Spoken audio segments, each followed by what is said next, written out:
Shalom, shalom, Israel's brothers Abayala. Sounds a lot. Coming back at you with another cold cut through the spirit of Yahweh Shem Shah. Going into the different things that's happening on the earth, the end times that's happening on the earth. We see the things going on. I know Israel has questions. We know Israel has questions, right? That's pertaining to prophecy, things that are bound to happen. The fifth seal. What is the fifth seal? What is Jacob's trouble? When is that going to happen? Shalom, shalom down Israel. So we'll go into some different things regarding the question Israel has. We see the prophecies rolling on the earth, man.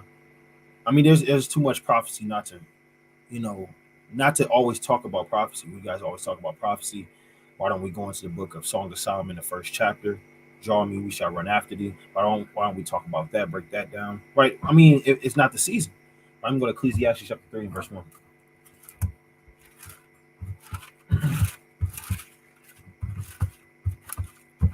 This is the book. God, I had a precept after you.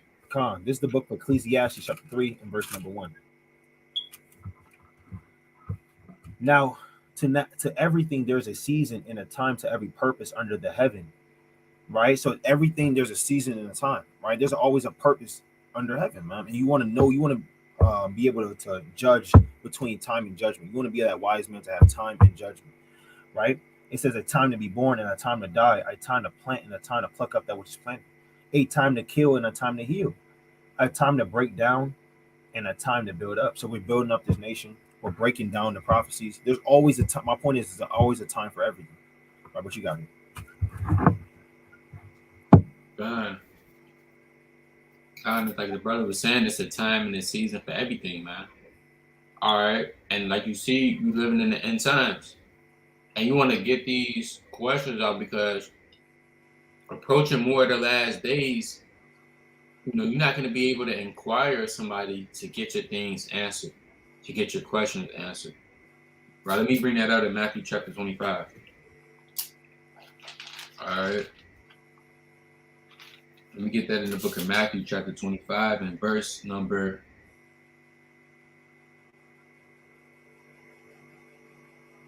8. It says, "And the foolish said unto the wise, Give us of your oil, for our lamps are going out. But the wise answered, saying, Not so, lest there be not enough for us and for you, but rather go to them that sell and buy for yourself." So these men, the oil went out in their lamps, and they didn't know what was going on. Right. And guess what? They tried to ask the other 5 men, and they say, "Hey, go to them that buy and sell." Reading on, and while they went to buy, the bridegroom came, and they that were ready went in with him to the marriage, and the door was shut. See that? And by that time, when you try to go out and try to go to the men that buy and sell, inquire, it's going to be too late, man. That's why you have to get these things right now. All right? You have to get the word while it's hot and ready. Any questions that needs to be asked, because there will be a famine of the word coming soon. Let me bring that out in Amos chapter 9.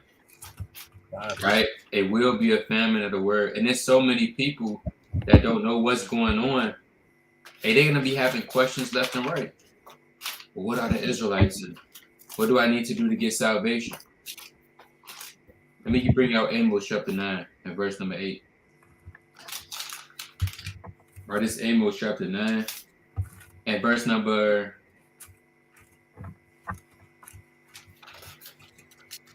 8 and 11. Right, this is Amos chapter 8 and 11. It says, "Behold, the days come, saith the Lord God, that I will send a famine in the land, not a famine of bread, nor a thirst for water, but of hearing the words of the Lord. And they shall wander from sea to sea, and from the north even to the east. And they shall run to and fro to seek the word of the Lord, and shall not find it." So the days is coming where, guess what? Men are going to be literally running to and fro to seek certain men, certain answers, but they're not going to find it. Why? Because it's a time limit on everything. On everything has a time limit, including the true knowledge and understanding of Yahweh Bashim Yahushua. I bet you got it. And there was a question that was posted on the channel. Shalom Kings, would it be possible for a single sister in the truth and no congregation to survive Jacob's trouble or to receive salvation? Right? I mean, there's nothing too hard for the Lord. I mean, at the end of the day, the Most High is going to save women, children. I mean, if you're not in this truth, right? Children. I mean, if your parents are not in this truth, right? I mean, let me get a precept. You able to pull it up? Fine.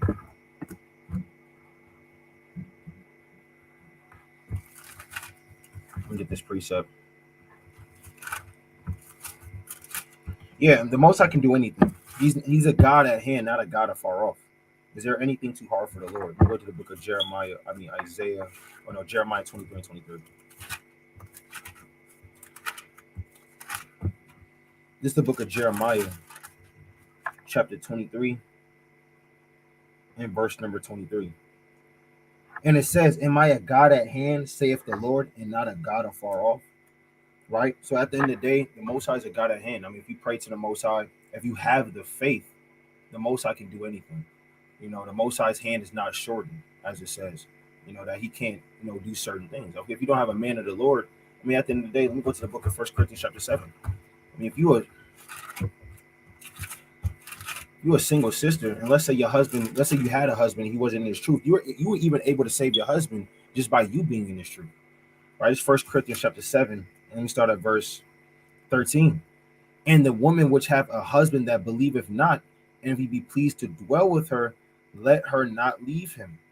For the unbelieving husband is sanctified by the wife, and the unbelieving wife is sanctified by the husband. Else were your children clean, but now are they holy."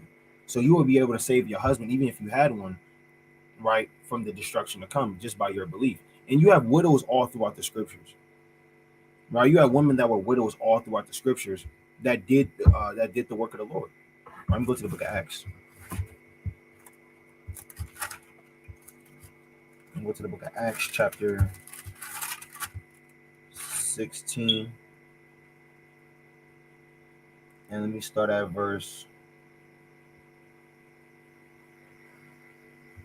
Number 13.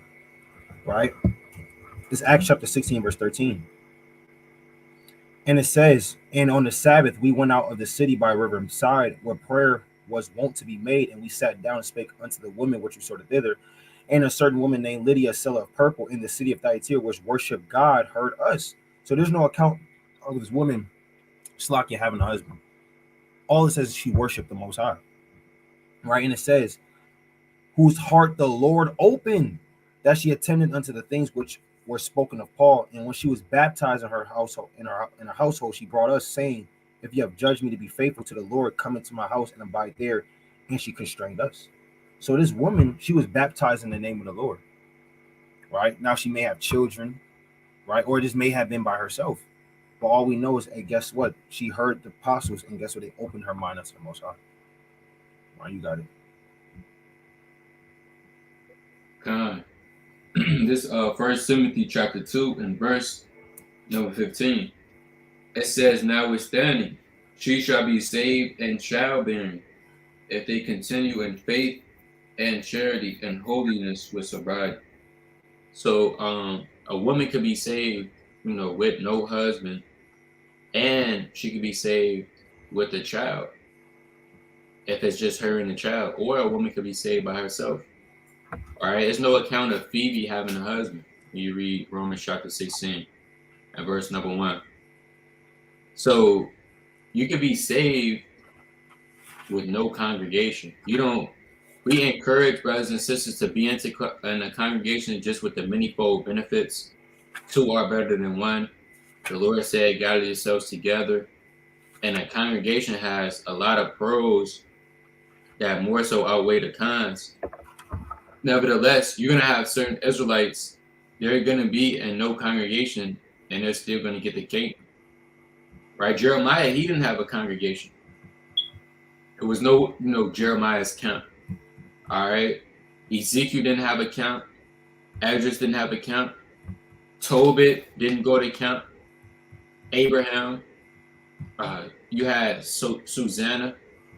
There was no congregation that Susanna was going into.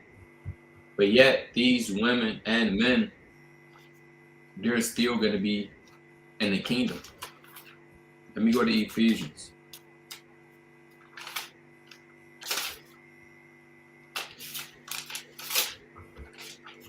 Let me bring this out. Yeah. I believe that's Philippians that I want. John, let me bring this out in the book of Philippians. Right? Philippians chapter 4 and verse number 3. Philippians 4 and 3. And I entreat thee also, true yoke fellow, help those women which labor with me in the gospel, with Clement also, and with my other laborers whose names are in the book of life. So guess what? You have certain women that labor with Paul in the Gospels, and their name is written in the book of life. No, there's no account of them being in a congregation, right, or a church.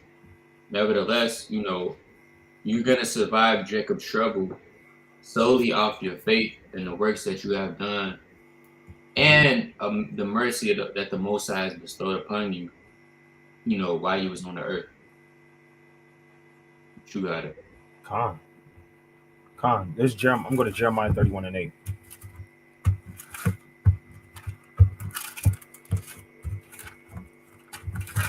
This is the book of Jeremiah, chapter 31, and verse number 8. So yes, the Lord can. If you have no husband, the Lord can still save you. Right? If you got a child, if you're a single mother with a child, the Lord can still save you. Right? It's Jeremiah 31 and verse 8. Behold, I will bring them from the north country and gather them from the coast of the earth, and with them the blind and the lame. So, you know, people ask, well, what if you got Down syndrome? Can I still be saved? Right? What if I was born with 3 toes and 2 fingers? Right? Can I still be saved? The Lord's saving the blind and the lame as well. Right? You can have lame people in this. You have blind people in this truth, man. I know. Hey, there is a blind brother. He's an elder in this truth, man. HOI. I tell you know what I'm talking about. I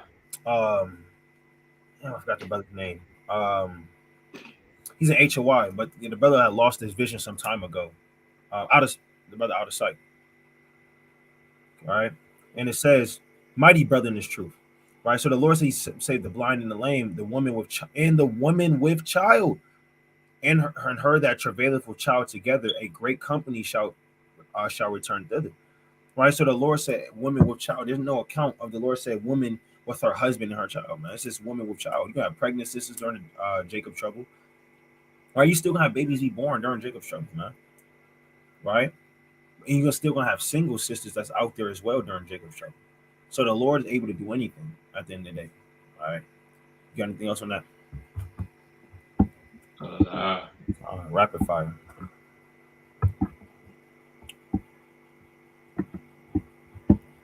Shalom, family. Will the famine of the word come before Jacob's trouble? You got it. Will famine of the word come before Jacob's trouble? Well, when you go into the prophecies, you know, a famine in the word and Jacob's trouble, it's going to be happening, you know, around the same time, simultaneously, as they say. Because when all hell breaks loose, you know, Jacob's trouble kick off, things of that nature, and the 5th seal is now open, you're going to still have brothers. Brothers are not going to be teaching anymore. All right? Brothers are not going to be on the street corners. Let me go to 2nd Esdras, chapter 16, and verse number 40. When all hell breaks loose, men will be chiefly the men of the Lord.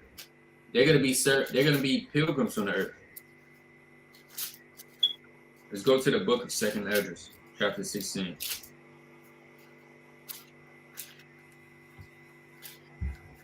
Second Esdras, chapter 16, and verse number 40. O my people, hear my word.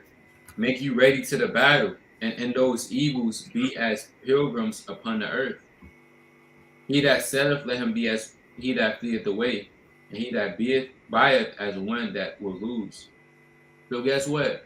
When all hell breaks loose, I'm sorry, but I'm not teaching on the highways and byways anymore, man. I'm not gonna be on Michigan Ave anymore. I'm pretty sure this brother, he's not gonna be out there. I'm pretty sure other congregations, they're not gonna be out there. Why? Because I'm gonna be on the run. You're gonna be on the run. We're gonna be as pilgrims. And that day, when the servants of the Lord, and there's servants of the Lord across the world, but it's when the servants of the Lord across the country, when they're flee, guess what? It's like that vision is gonna be closed.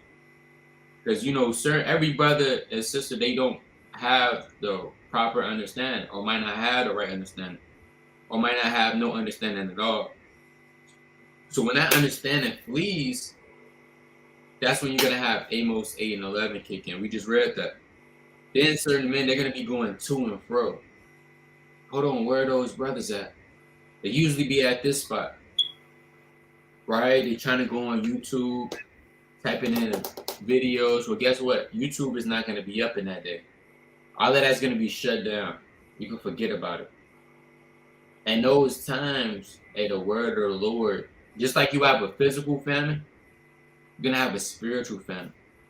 And the famine of the word is gonna be happening during Jacob's trouble. Let's go to let's go to 1 Samuel 3:1. Right? In those days, it's gonna be like the book of Eli. People, you see a Bible, your eyes get real big. And people gonna be fighting over the Bible, man. Killing over the word. But what's the point of having the word when you don't have the true understanding of it? You can have the word all you want, but you have to have the understanding. Let's go to 1 Samuel chapter 3 and verse number 1. Right? 1 Samuel chapter 3 and verse number 1. It reads,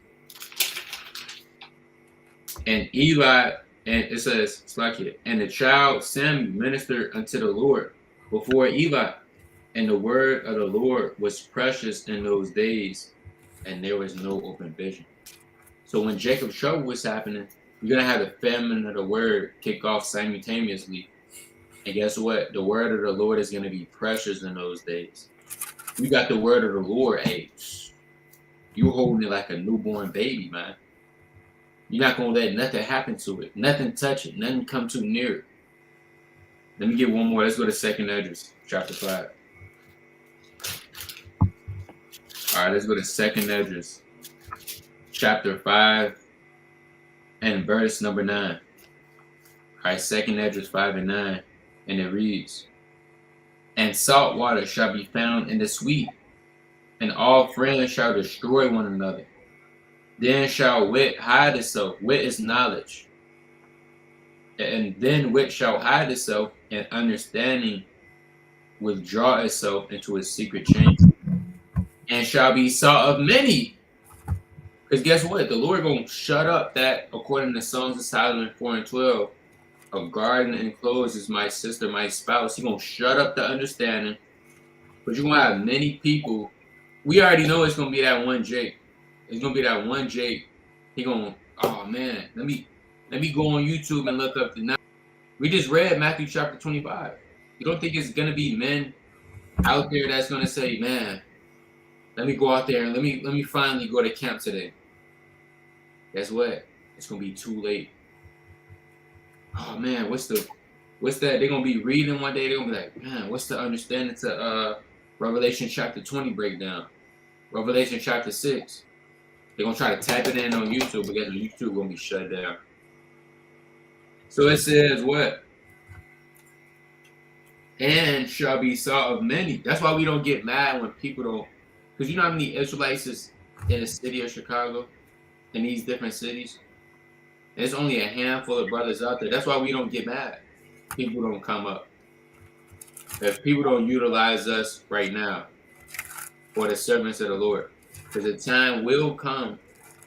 But guess what? All of that, the Lord won't put the spirit on certain men just to say no. All right, no, I can't answer that right now. That's what's going. That's what we coming into. So it says what? And shall be sought of many, and yet not be found. Then shall unrighteousness and incontinency be multiplied upon the earth. Right, you got it. Con. Go to the book of Matthew, chapter 25. I'm gonna start at verse 9. And it says, let's start at verse 8. You already brought this up, Matthew 25 and 8. Kind, you can bring it out again. Okay, con. And it says, and on the foolish said unto the wise, give us of your oil, for our lamps are going out. But the wise answer, saying, not so, lest there not be any for us and you, but go rather to them that sell and buy for yourselves. And while they went to buy, the bridegroom came, and they that were ready went in with him to the marriage, and the door was shut. So by time people actually start to see, okay, Israelites, they weren't playing around. Oh, they were actually for our people. Oh, damn, what was that going on into the book of Revelations? You said something about the whore being Babylon, and Babylon, you said it was Israel or America. Where are they at? They're not on 203 East Randolph Street. They're not by the Beam. They're not at the harbor. They're going to be driving all the way to the Bronx, right, at Fordham Station, all the way to the Bay Area, man, where the brothers teach at. So, and guess what? They're not going to be out there, and the brothers are going to be getting themselves prepared for that wedding, because we're getting prepared for that wedding now. We want you to, we're trying to build you to that marriage, but it's going to be, like the brother said, it's going to be too late. Right, let me go to the book of Daniel, chapter 12, and start at verse 9. And he said, go thy way, Daniel, for the words are closed up and sealed till the time of the end.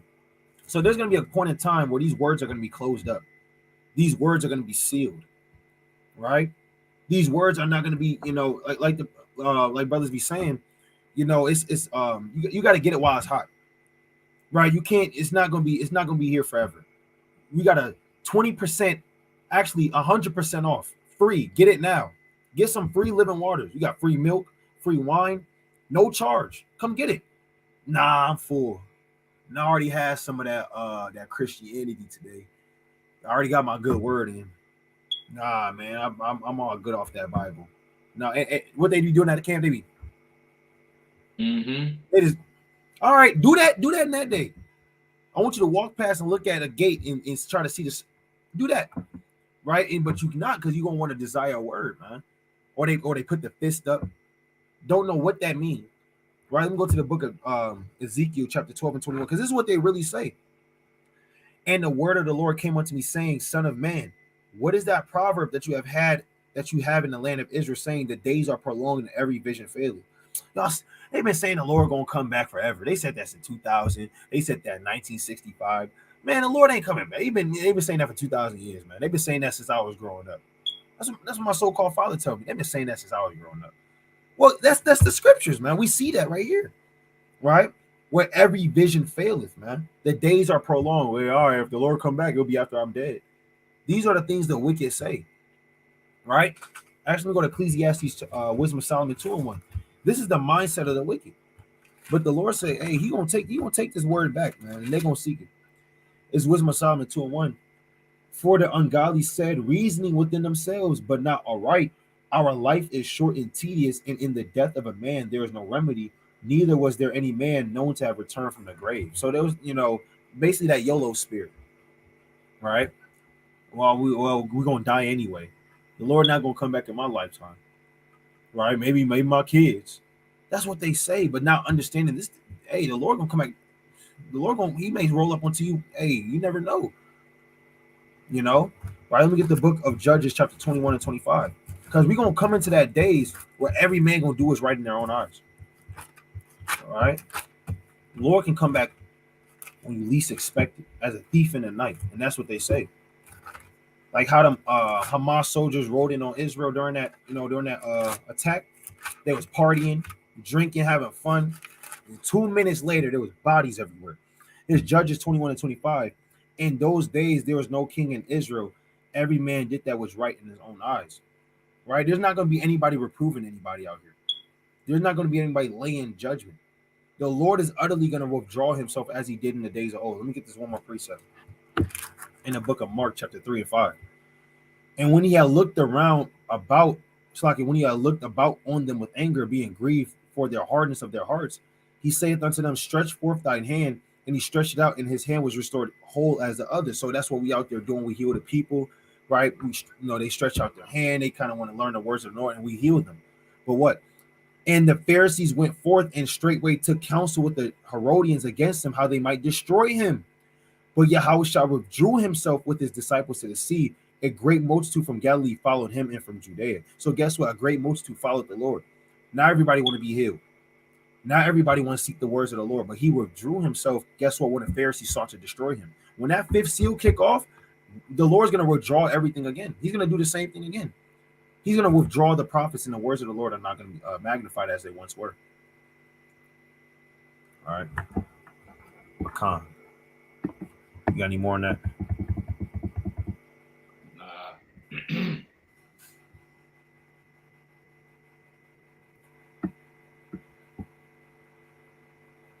Shalom. Will we know exactly what the mark of the beast is, or will some people be deceived into taking a mark? All right. So we know that different, you may have different, organizations or congregations say, different things. For us, what we believe at W5 is, it's more so spiritual than physical. When you go to the book of Revelations, right, let's go to the book of Revelation chapter 13, right, to get the context. Right, it's Revelation chapter 13 and verse number 11, right? And it says, and I behold another beast cometh up out of the earth, and he had two horns like a lamb. He spake as a dragon, right? That beast is talking about America. You have multiple precepts, going into that. Second Ezra chapter 9 and verse 10, Second Ezra chapter 8 and verse 15, Isaiah 47 and 7 on down, kind of showing what that beast is, right? That speaks peaceably, but really they're like, they're like a dragon, man. Right? That's America. Right? Read on to verse 12. And he exercises all the power of the first beast before him, and causeth the earth and them which dwell therein to worship the first beast, whose deadly one was healed. Right? America coming back as the Roman Empire. Verse 13. And he doeth great wonders, so that he maketh fire come down from heaven on the earth in the sight of men, and deceiveth them that dwell on the earth by the means of those miracles which he had power to do in the sight of the beast, saying to them that dwell on earth that they should make an image to the beast which had the wound but a sword and did live. And what is this image to do? This image is for people to worship the beast, man, to get down with his philosophies, his doctrines. When you take the mark, it's not a physical thing that's going in your body. When you take the mark, it means that you're bowing down to this man's philosophies and the systems, man. That you're in agreement, you're in alignment for America, right? Let me go to the book of Ezekiel chapter 9. All right. It's spiritual, right? It's Ezekiel chapter 9 and verse 4. And the Lord said unto him, go through the midst of the city, through the midst of Jerusalem, and set a mark upon the foreheads of the men that sigh and that cry for all the abominations that be done in the midst thereof. So this angel is supposed to go through Jerusalem and set a mark on everybody that's crying for the atrocities against Israel, for the wickedness in the land. Is that angel literally stamping them with a stamp? He's giving a mark. He says, right, and he's gotta take it. He's walking around with a mark on your forehead and your children, right? And your woman crying because the angel kind of did it too hard, right? Look, man, this mark is spiritual. It's not literal, right? And it says, verse 6, verse 5, and the others he said in my heart, hearing, go ye after him through the city and smite. Let not your eyes spare, neither have ye pity. Slay utterly old and young, both maids and little children and women, but come not near any man upon whom is the mark, and begin at my sanctuary, that they begin at the ancient men which were before the house. So this mark is spiritual. It's not literally a mark that's going on you or going into your right hand, right? Let me go back to Revelation chapter 13. Let me start at verse 15. And he had power to give life unto the image of the beast. And that disclaimer, we have a 4-hour breakdown going into the mark of the beast on the Cold Cuts Resurrected channel. If you want to go check that out, right? We have an in-depth breakdown going into the mark of the beast. The reason why we kind of, we going through this fairly quickly is just because it can be a deeper breakdown, but we're trying to give you the gist of what we're actually talking about, right? Verse 15, and he had power to give life unto the image and of the beast, that the image of the beast shall both speak and cause that as many as would not worship the image of the beast shall be killed, right? I mean, if you don't get down with the philosophies and the doctrines on what this beast is trying to portray, you're going to be killed, man. Right? And it says, And he had verse 16, and he causeth off both small and great, rich and poor, free and bond, to receive a mark in their right hand on their forehead. So the righteous, on the righteous side, they have a mark for sign and crime for the abominations thereof. On the left hand side, you have the wicked that has a mark for getting down with his philosophies and the doctrines of this world. Let me get one more precept to kind of show that. I'm going to go to Proverbs chapter 7. All right. It's Proverbs 7:2. Keep my commandments and live in my law as the apple of thine eye. Bind them upon thy fingers, write them upon the tables of thy heart. So the Lord said, write the law on the tables of your heart. I mean, you didn't grab a pen and looked in the mirror and started writing all 613 commandments on your head, man. You didn't print out the Bible pages and then literally wrap them upon your fingers. Every day you got your fingers like this. You bind them. There's a heathen doing that somewhere right now, right? But the Lord is spiritual, meaning always keep the commandments in your mind, right? Always do the commandments, man. Right? What you got, King? God, to add into that, right? Yes, some people will be deceived and taken the mark. Right, it's the book of Revelation, and for one, you shouldn't be getting anything into your body in the first place. At all. At all. A shot, a vaccine, even if it was a chip, you shouldn't be getting that anyway, pursuing the Leviticus, the 19th chapter. No getting cuttings into your flesh. That's off back. So through the precepts, that's why you have to go according to the precept. When you break down Revelation 13, that's not, a lot of that stuff is not, nothing in there is literal. All right? A lot of that stuff is, it's more so, it's spiritual. Revelation is not a literal book. Or else you would think that it's going to be an astral lamb standing on a mountain with 144,000 men. All right? And the men just looking at the lamb. And it's just sitting there all delicate and docile. No way, Yahushua, he's the lamb. You would think that Revelation 17, that's a literal beast. I mean, that's a literal harlot. No, America, she's that harlot. So things is not literal. Nevertheless, you will have people, they will take the mark. It's written. Let's go to that. It's Revelation chapter 20 and verse number, Revelation 20 and verse number, it's like it, not Revelation 20. Was that just holding? Right, Revelation chapter 19 and verse number 20. Revelation 19 and 20. And the beast was taken, and with him the false prophet that wrought miracles before him, with which he deceived them that received the mark. See that? So certain men, they're going to be deceived by what? The false prophet and the beast. It says, which he deceived them that worship the mark of the beast, and them that worship his image. These both were cast into a lake of fire burning with brimstone. So you're going to have certain men going to be deceived, but not the elect. The elect would never be deceived. That's written in Matthew chapter 24. All right. Now let me bring this out in Revelation chapter 20. Right, Revelation chapter 20 and verse number 4. And I saw thrones, and they that sat upon them, and judgment was given unto them. And I saw the souls of them that were beheaded for the witness of Yahushua, and for the word of God, and which had not worshipped the beast, neither his image, neither had received his mark upon their foreheads, or in their hands. And they lived and reigned with Christ 1,000 years. So that's a just balance. You're going to have people receiving the mark and the image and his name. Then you're going to have men that's going to stand stiffly and boldly for Yahweh Bashem Yahushua. All right, let me get one more precept in 2nd Esdras 2. 2nd Esdras 2 and verse number 47. 2nd Esdras 2 and 47. It reads, So he answered and said unto me, It is the Son of God, whom they have confessed in the world. Then began I greatly to commend them that stood so stiffly for the name of the Lord. So those men that's not going to receive the mark, his image, or his name, those are going to be the women and men that Edris seen that stood stiffly for the name of the Lord. You got it.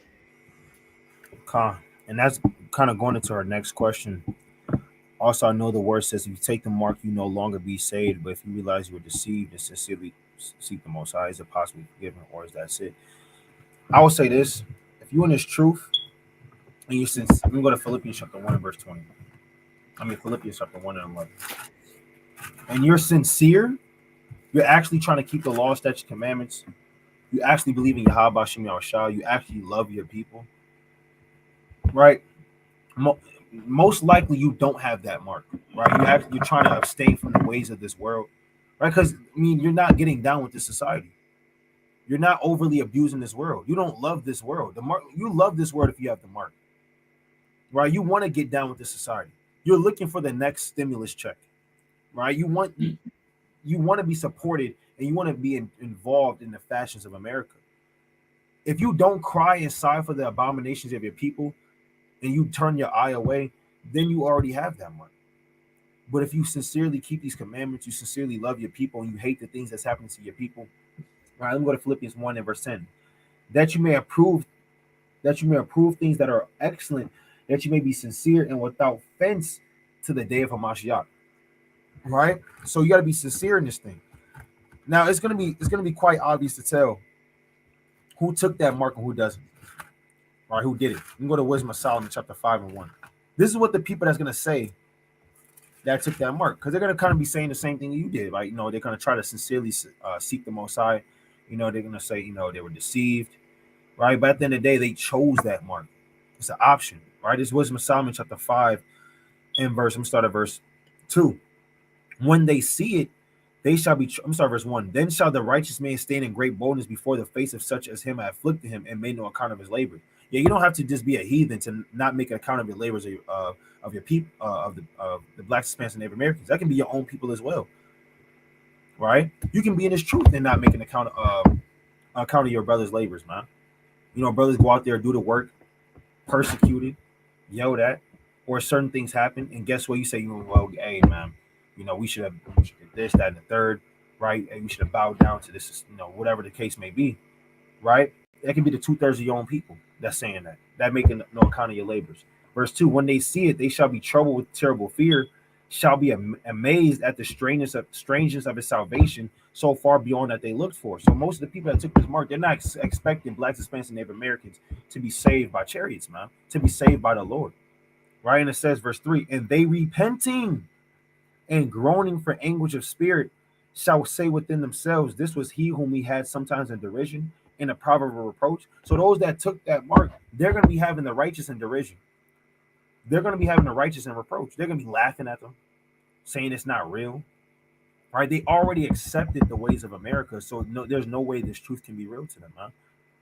Right? You're speaking hate rhetoric, hate speech, right? And it says, verse 4, we fools account of his life madness and his end to be without honor. So they're going to think that that our life was to be made without honor, man. These are the people that that were deceived. All right. And if you link this up, how you kind of examine yourself and view yourself. Lord willing, this isn't you, man. Right? Lord willing, this isn't you. Right? Let me go to another precept real quick. All right, you can go to the book of Job, chapter 12. I can get Revelation chapter 3.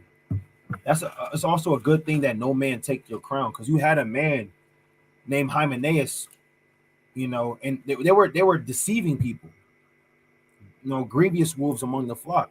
They were coming with different doctrines, different rhetoric, and there's people that's not on certain foundations that was getting uprooted, and they were deceived through the spirit. Right? That's why you want no man to take your crown. It's Revelation chapter 3 and verse 11. Behold, I come quickly, and hold that fast which thou hast, that no man take thy crown. Because you do have men that will take your crown. You do have men that will uproot you from your foundation. Right? So that's why you kind of want to self-examine, right? Kind of stick with the teachers you've been learning from. Keep crying and sighing for the abominations thereof. Don't scoff your own people, even those, those that's in this truth sincerely love your people. right? And Lord willing, you have a good chance of making your calling on election. All right, you got anything on that? We can move Um, you got this. on.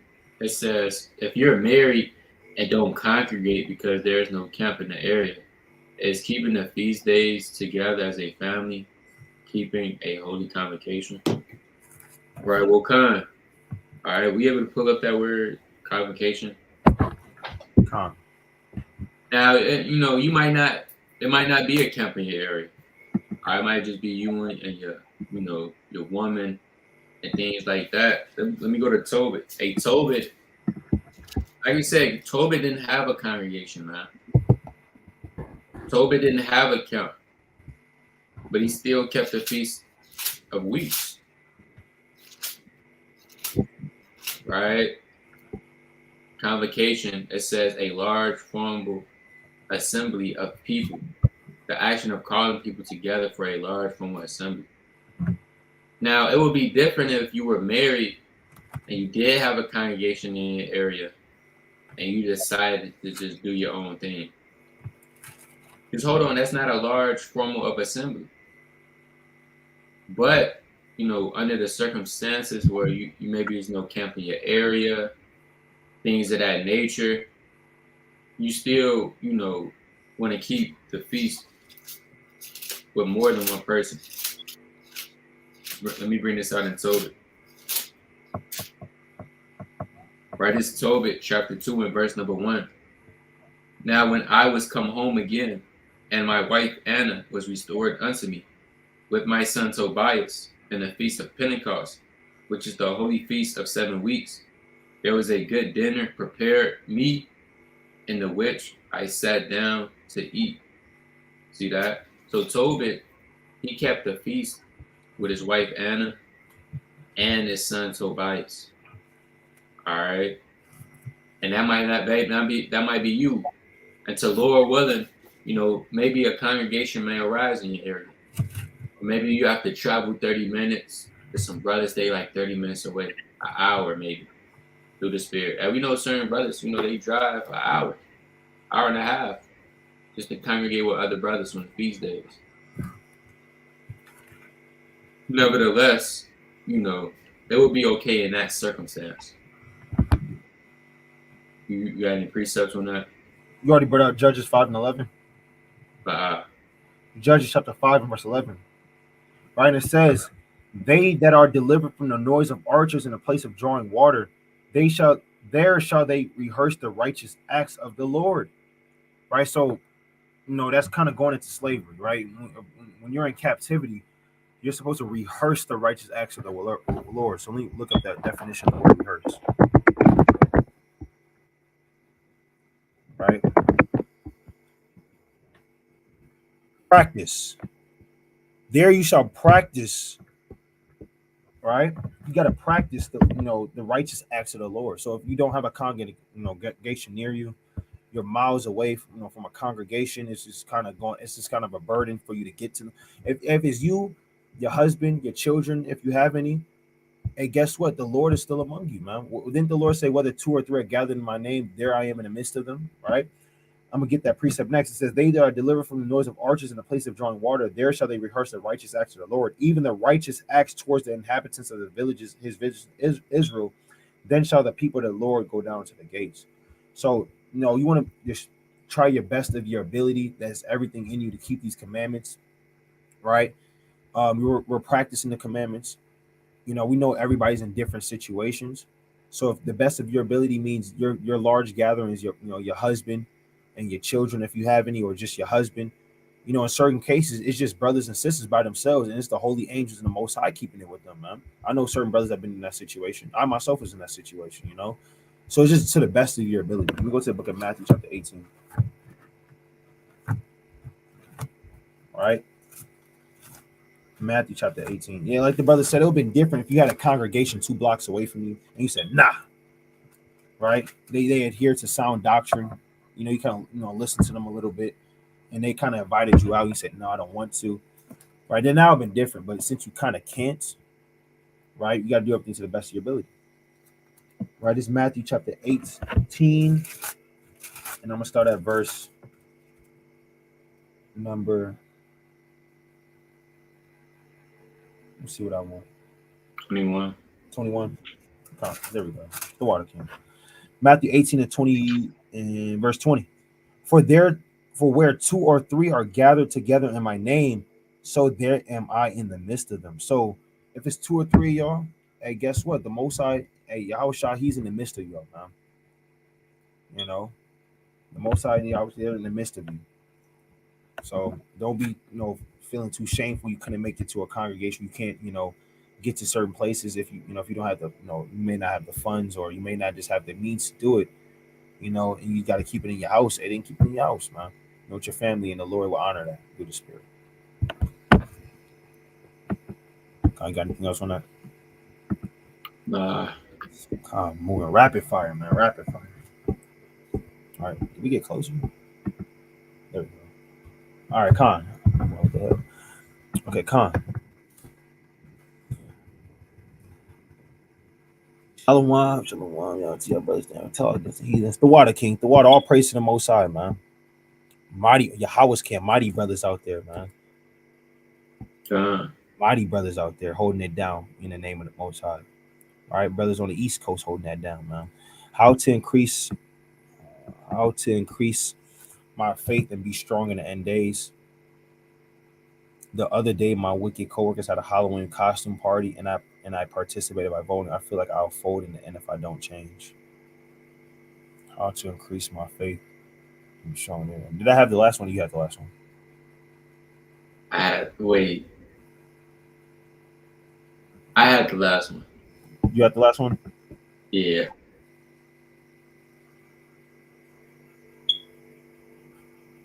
Yes, on you. Come.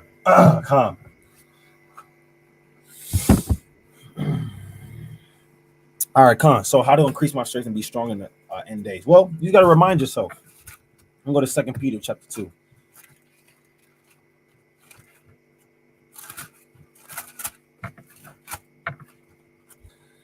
Let's go to 2 Peter chapter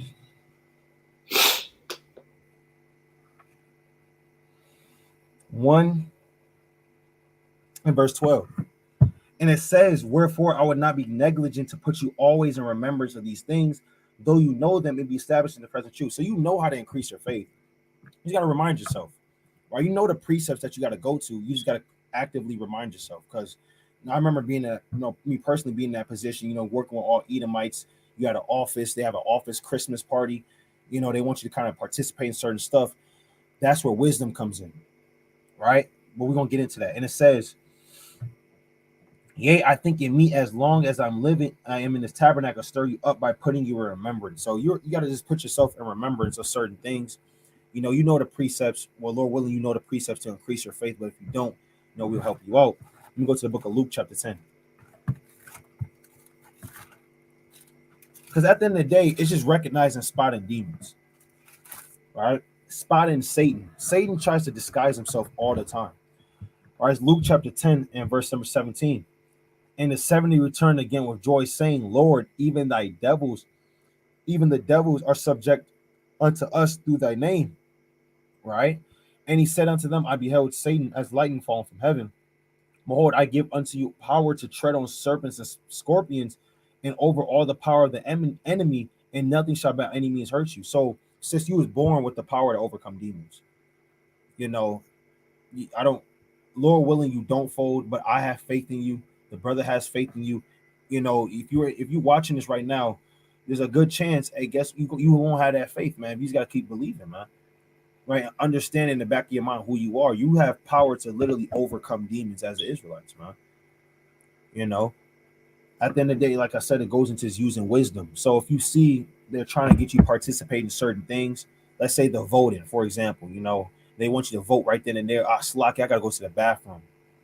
And you go to the bathroom till they done voting, man. Damn, did y'all already vote yet? Yeah, we already voted. So I guess I missed. I guess I gotta wait to the next one. You gotta use wisdom in this thing. Right? Go to Matthew chapter 10 and verse 16. Understanding who you are, you gotta kind of dodge Satan. Because Satan gonna try to jam you up. All right. Matthew 10:16. Behold, I send you forth as sheep in the midst of wolves. Be therefore wise as serpents and harmless as doves, bro. Right? I think the sister named Soraya. Right? They like Soraya. Right? What do you vote on? Hold on. My mom calling me. Right? And you just leave the room. And you come back. Yeah, did you want to make your vote? No, I got, my mom was calling me. I'm sorry. Did I miss it? You got to kind of, use, like I said, use wisdom in this thing. Kind of seek out Satan before he seeks you. Right? This Proverbs chapter 22 and verse 3. A prudent man foreseeth the evil and hideth himself, but the simple pass on and are punished. So you don't want to be that simple person that passes on through evil and then you become punished. You got to be able to foresee that evil. You may heard talks of people saying, yeah, we voted, we voted on a costume, you know what I'm saying? Or even if you didn't and they kind of just bring it up, hey, you got to use discernment to get up out of there.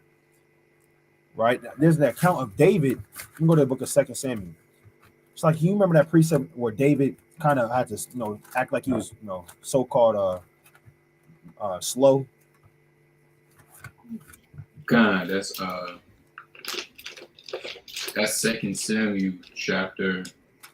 You got to kind of be on 24, I believe. Not 24. That's, let me see. 1 Samuel.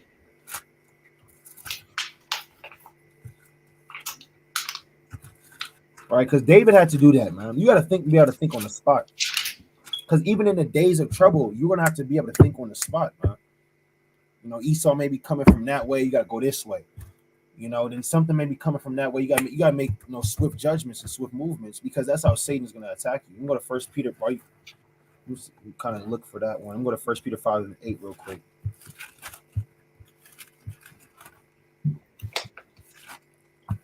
This is the book of 1 Peter chapter 5 and verse number 8. Be sober, be vigilant, because your adversary, the devil, as a roaring lion, walketh about seeking whom he may devour. So let me look up that word vigilant.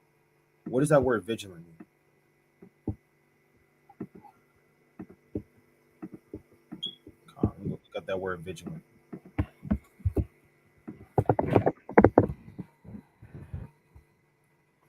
Keep careful watch for possible danger or difficulties, because that sounds like a difficulty. That may sound like some danger, right? They talk, it's the spirit of so-called Halloween. They're about to do some festivities. You got to look out for, whatever they're trying to get you involved in. As a team, they may, I don't know what you do for a living, but they may say, as a team, we want to do this, right? Soraya, what do you want to do? Right? You got to be able to know how to maneuver out that situation, or Satan can jam you up. All right. So, like, did you find that precept, King? Yeah, 1 Samuel 21:13. Con. Let me get that real quick, man. How you go read it if you got it. God, that's 1 Samuel 21:13. I'm gonna start at verse 10. It reads, and David arose and fled that day for fear of Saul, and went to Achish, king of Gath. And the servants of Achish said unto him, is not this David, the king of the land? Did not they sing to one another of him and dances, saying, Saul hath slain his thousands, and David his 10,000s? And David laid up these words in his heart, and was sore afraid of Achish, the king of Gath. And he changed his behavior before them, and feigned himself mad in their hands, and scrabbled down on the floors of the gate, and let his spittle fall down upon his beard. Then said Achish unto his servants, lo, see that the man is mad. Wherefore then have ye brought him to me?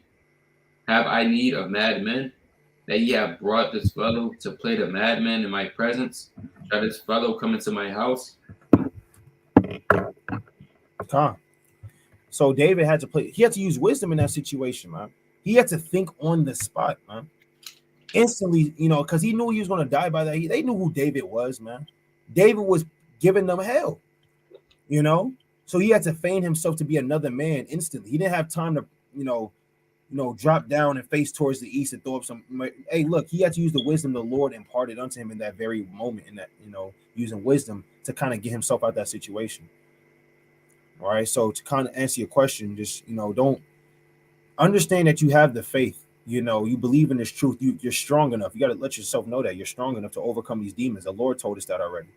It's just now having the discernment and the prudence to recognize these demons coming towards you so you can overcome them. All right. Did you have anything on that, King?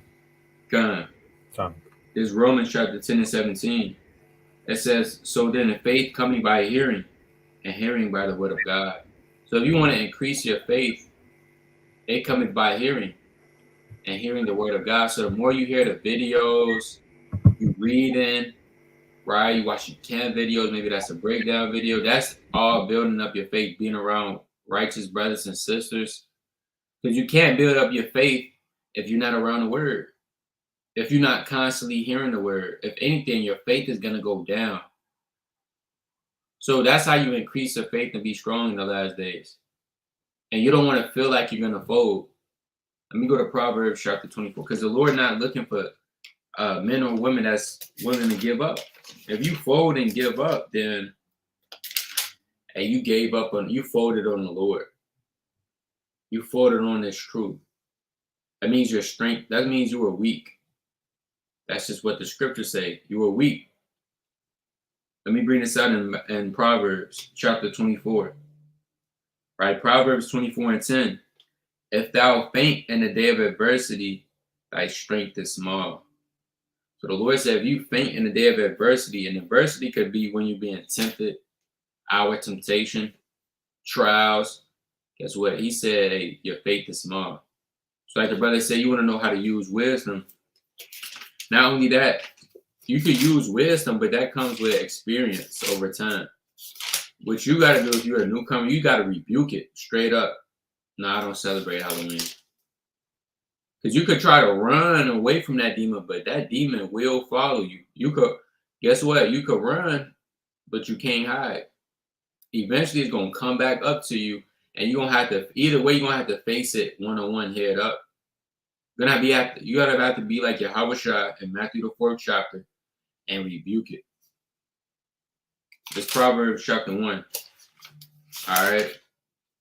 Proverbs chapter 1 and verse number 10.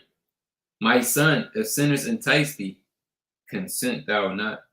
So if sinners has enticed you to partake in festivities, parties, Halloween, Christmas, and you got certain Eves, they do that. There was this one sister at my job. Hey, she got a demon on her. You could literally see the demon on her. She not cussing, getting angry. I'm finna go smoke a cigarette on break. Right?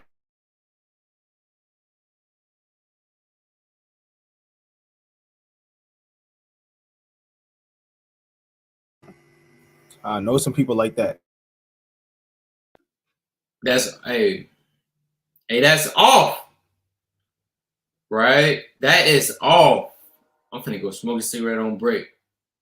And you could see the demon on her. And she down partaking in Halloween, man. And Christmas. So are you going trick-or-treating? That's what this one Eve asked me, what you doing for Halloween? Right? I say, I don't really get into all of that. Right? I told this one Eve, I don't celebrate that. I'm not gonna go into that. But guess what? I told her I don't celebrate nothing. All right. And people not gonna want to be around you. All right, but we can move on. You on mute. Constant mighty questions, mighty questions. Can we give an example of the hour of temptation? Con. I got it. Con. Let's go to the book of Revelation. Let's go to the book of Revelation, chapter 2, and verse number. It's like Revelation chapter 3 and 14. Not Revelation 3 and 14. Let me see what I want.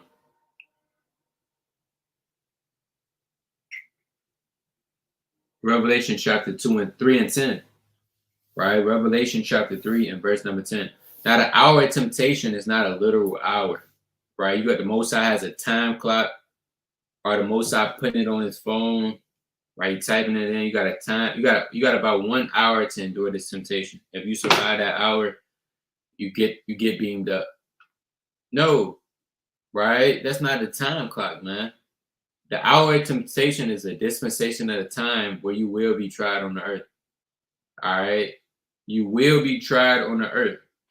So let's go to it. This Revelation chapter 3 and verse 10. Because thou hast kept the word of my patience, I will also keep thee from the hour of temptation, which shall come upon all the world to try them that dwell upon the earth. Now, everybody's hour of temptation is going to be different, man. Everybody won't have the same hour of temptation. Your hour of temptation might be dying for the Lord. And if you fold in that hour or that dispensation of time, you're going to be destroyed. They might lock another brother up, fill the room with weed, smoke, give him 4 blunts and he just got to stay in the room. Only way he's going to get out is if he pick up one of those joints, right? Hey, that might be his temptation, man. So everybody, the temptation is going to be different. Might lock you in a room full of women in there. Only way you getting out, you got to fornicate. Esau is sick. But let's get an example of what the hour of temptation can be like. Let's go to the book of Yahushua. That was an hour of temptation. When Yahushua was on that cross, that was his hour of temptation, man. All right. The Lord, we talk about the cross. That's not a regular, okay, I'm not eating pork. That's not a regular temptation. He had to be up there for hours, and he had to stay in the spirit. All right. So let's get an example of our temptation. Let's go to the book of 2 Maccabees. All right. Let's go to the book of 2 Maccabees, chapter 7, verse number 1. All right. 2 Maccabees, chapter 7, and verse number 1. And it came to pass that also 7 brethren with their mother were taken and compelled by the king against the law to taste swine's flesh, and were tormented with scourges and whips. So 7 brethren, they were taken and they had to eat swine's flesh. Now you might say, well, hold on. Say, that's easy. I could do that. That's no problem. I'm just not going to eat it. But guess what? If you don't eat this swine, we're going to torment you with whips and scourges. And you read this chapter, certain of these men, they got fried in the skillet, in a pot. Reading on, it says, but one of them that spake first said thus, what wouldest thou ask or learn of us? We are ready to die rather than to transgress the laws of our fathers. Then the king, being enraged, commanded pans and cauldrons to be made hot. And when you jump down all the way, you're not going to read the whole chapter, but if you want to get an example of what the hour of temptation might look like, read 2 Maccabees chapter 6. Right? Read 2 Maccabees chapter 7. Read Revelation chapter 2 and 14. Read Daniel, the 3rd chapter, with Meshach, Cedric, and Abednego. And read the history of Susanna, when Susanna was going to get put to death if she didn't commit adultery. Right? Let's go on. Let's jump down to verse number 41. Last of verse 40, 2 Maccabees 7 and 40. So this man died undefiled and put his whole trust in the Lord. Last of all, after the sons, the mother died. You got it. You're on mute. Go to the book of Wisdom of Solomon, chapter 2. This is the mindset of the wicked, right? They're going to be torturing you, trying you, right? This is Wisdom of Solomon, chapter 2. Or not, or you may be in a state of where, you by yourself. The thing that your greatest fear came upon you, man. And the Most High is trying you within a certain time period, right? Like I said, it's not literally an hour. It's just a certain dispensation of time we're going to be tried at your high, at your at the most, man. You're gonna be tried the hardest, man. Right? It's Wisdom of Solomon, chapter 2. Let me start at verse number 14. He was made to reprove our thoughts. He is grievous unto us to behold, for his life is not the other men's like other men's. His ways are of another fashion. We are esteemed of him as counterfeits. He abstaineth from our ways as from filthiness. He pronounceth the end of the just to be blessed, and maketh his boast that God is his father. And that's what they think of us, right? That we make the boast of Yahweh Shem Yahushua, right? That the end of the just is going to be blessed, but the wicked is going to be destroyed, right? We abstain from the wicked. We don't want to do any, we don't have any dealings with them, right? Verse 17, let us see if his words be true, and let us prove what shall happen in the end of him. So they're going to see, they're going to test your words out. They're going to put whatever you say to the test, and they're not going to care. Verse 18, for if the just man be the son of God, he will help him and deliver him from the hand of his enemies. And that's what they're going to think. They say, okay, if you're such a righteous man and the Most High going to save you, let's put that to the test. Right? The brother brought down 2 Maccabees, the 7th chapter, in the 4th verse, they commanded the pans and the cauldrons to be made hot. It's all, yeah, all right, start it up. Let's go. Let's get it going. Let's see if you still going to subscribe to your God then. Right? Verse 19, let us examine him with a despitefulness and torture, that we may know his meekness and prove his patience. Let us condemn him with a shameful death, for by his own saying he shall be respected. Right? Because what do we say? When we die for the Lord, guess what? We have first place on them chariots. They say, okay, yeah, you want first place on them chariots? Let's give you first place on them chariots. And they're going to try to destroy you, man. They're going to try you. Esau got all types of mechanisms, man. They're going to squeeze your damn fingernail closed, right, with a damn thing, and it's going to burn.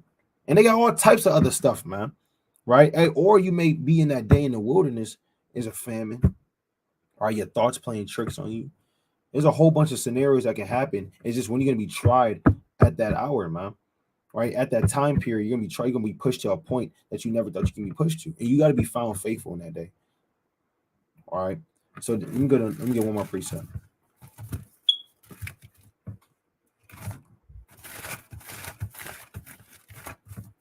All right, because you got to understand something.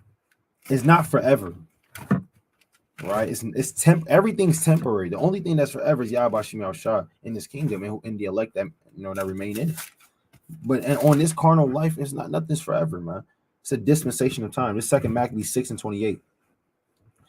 And leave a notable example to such as be young to die willingly and courageously for the honorable and holy laws.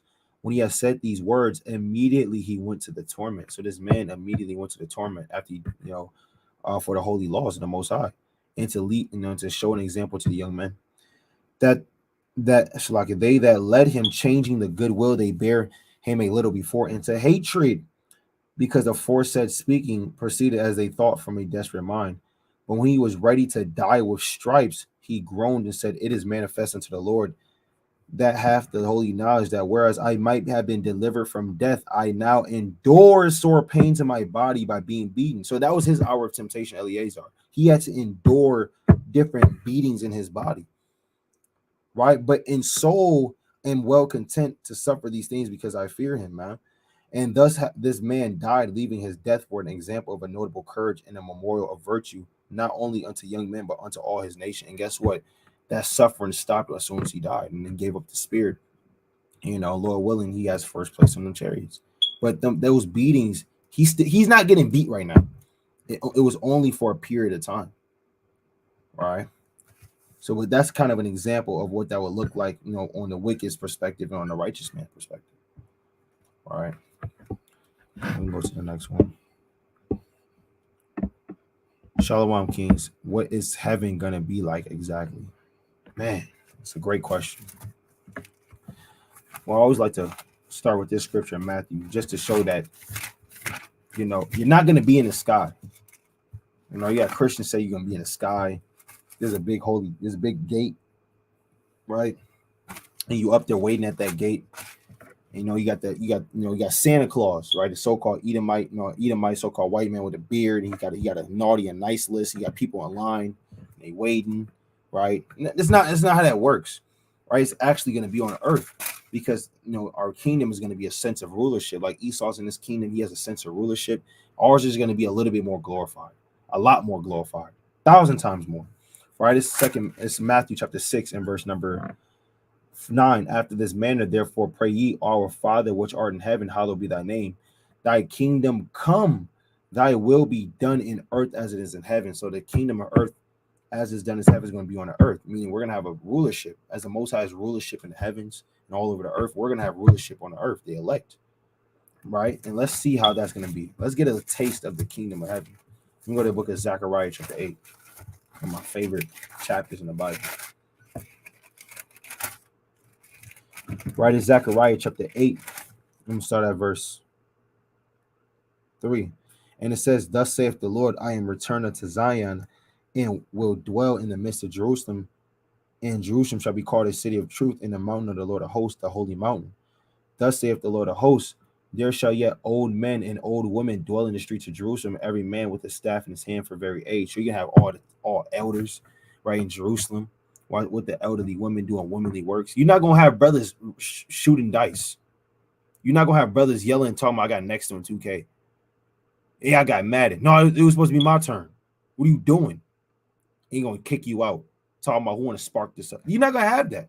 It's going to be wisdom, knowledge, and understanding. You have the elderly men in the gates declaring wisdom by their understandings, as it says in Sirach 39. Right? And it says, verse 5, and streets of the city shall be full of boys and girls playing in the streets thereof. Imagine a whole city of little Jakes and little Eves just playing in the streets. You don't got to worry about them going missing. Right? On a Jerusalem news report, 26 children went missing after playing in the streets thereof. That's not going to happen. That's off. That's wicked. And guess what? This is in the kingdom of the Most High, man. You're going to have laughing and joy. And you're not going to have to worry about shutting it down. Right? You got to Esau make the curfew. You got to go to work the next morning. God forbid I hear Jake in the kingdom say I got to go to work the next morning. All right? Verse 6. Thus saith the Lord of hosts, if it be marvelous in my eyes of the remnant of the Slakia, if it be marvelous in the eyes of the remnant of this people in these days, shall it also be marvelous in my eyes, saith the Lord of hosts. So if it's going to be marvelous in our eyes, kind of we want to see that. We want to see unity between our people.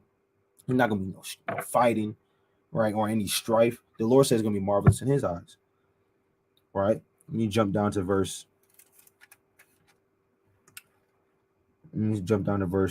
13. Actually, let me go to Isaiah chapter 11.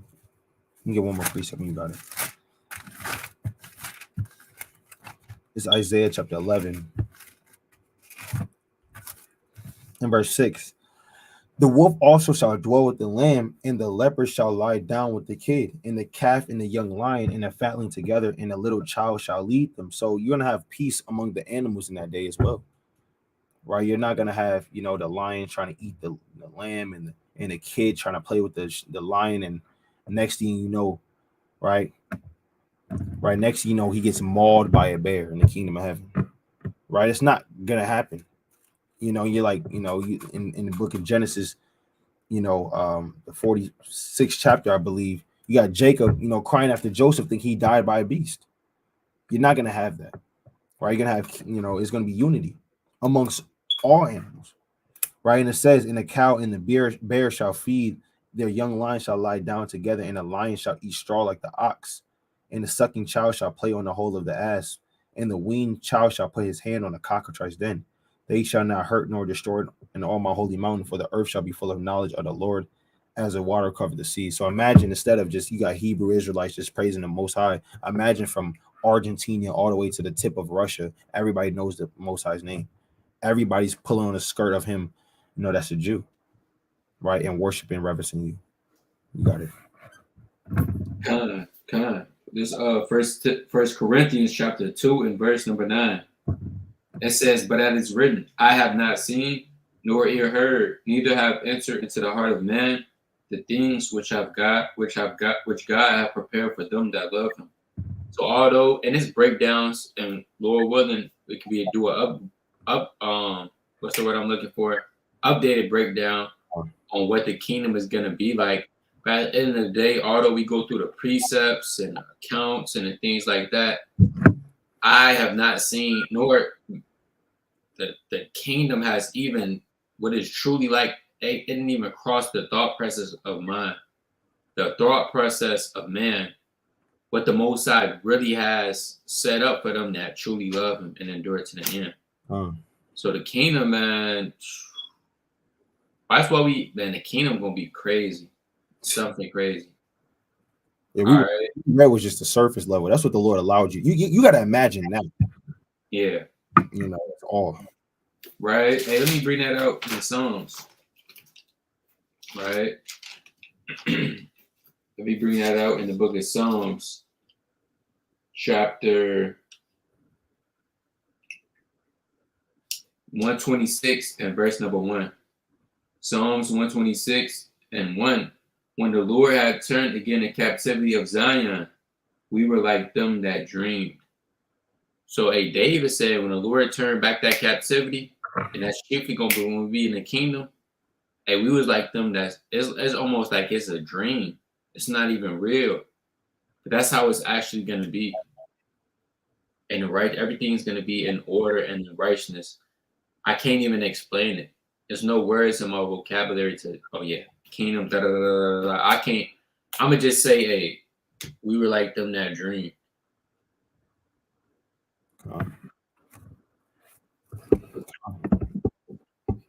You already brought up. You bring out 1 Corinthians chapter 2. You couldn't really imagine it. Yeah. All right. Next question. What's the 12 feathers? All right. What's the 12 feathers? Let's go to 2nd Ezra chapter 11. Right. Your 12 feathers, chiefly are your 12 kings ruled up from a dispensation of time. Right. You have Julius Caesar, right? Caesar Augustus. You have Octavian, also known as Tiberius.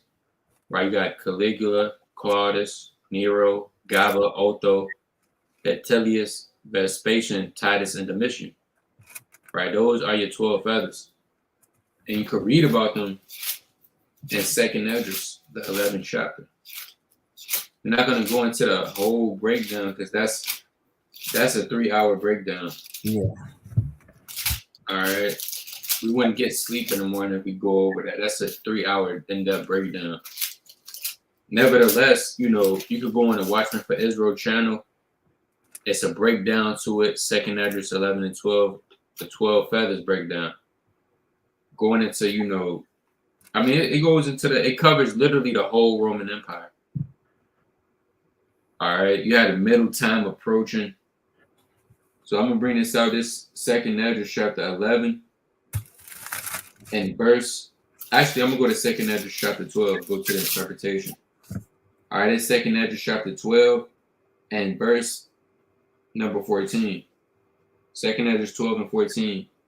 And the same shall 12 kings reign, one after another. So these 12 feathers represents 12 kings, but not all of these men are all kings when you go into it. So that's strictly the interpretation on it. If you want a more in-depth breakdown, like I said, you could go on the Watchman for Israel channel or just type in 2nd Esdras 11 and 12 breakdown.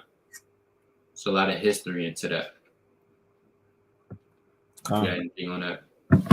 Yeah, I mean, when you read 2nd Esdras 11 and 12, they flip. You gotta for 2nd Esdras 11 breakdown, you gotta use 2nd Esdras 12. For 2nd Esdras 12, you gotta go back to chapter 11. It kind of flip flops each other because 12 breaks down chapter 11. It's going like the brother said, chiefly into the Roman Empire, all the way leading up into prophecy of Babylon the Great being destroyed.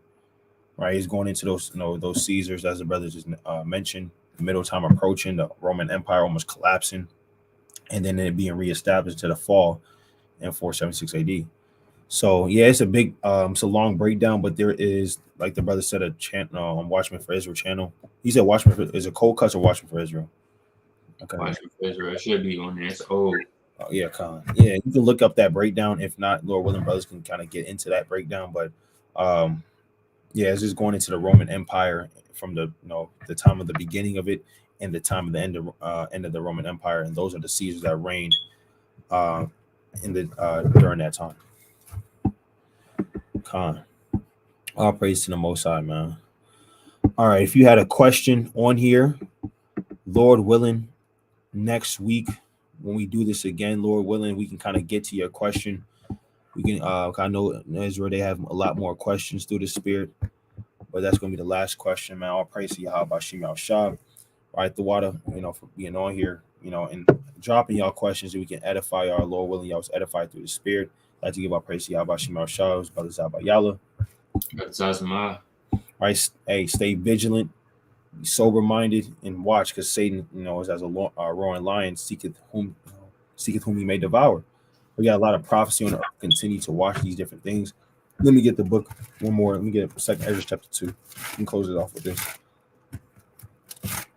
Right, the Second Ezra chapter 2 and verse 13. Go and you shall receive. Pray for a few days unto you, that they may be shortened. The kingdom is already prepared for you. Watch, and we know the things that has to come upon this earth. We know Jacob's trouble has to come, the hour of temptation, these things. So if World War III, the foundation of World War III is being set, how much more closer to the fifth seal? How much closer to these prophecies? Are you got a closing precept? Let's go to Mark chapter 13. Mark chapter 13 and verse number 37. Mark 13 and verse number 37, and it reads,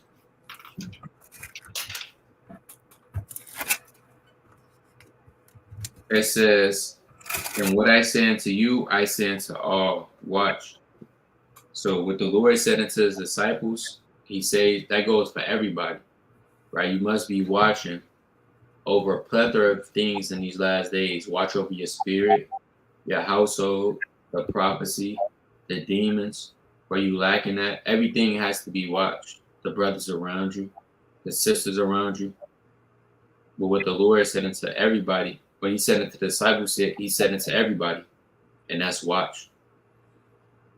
Khan. All praise to Yahweh Shim Al Shah. And Jay, I seen you kind of had another question. I didn't want this to go ignored. Right, I do that kind of answered your last question. Just watch and kind of be vigilant. I know you do the work by yourself most often, right? When you out there, you just want to use wisdom, because you are by yourself. All right, Edomite walks past.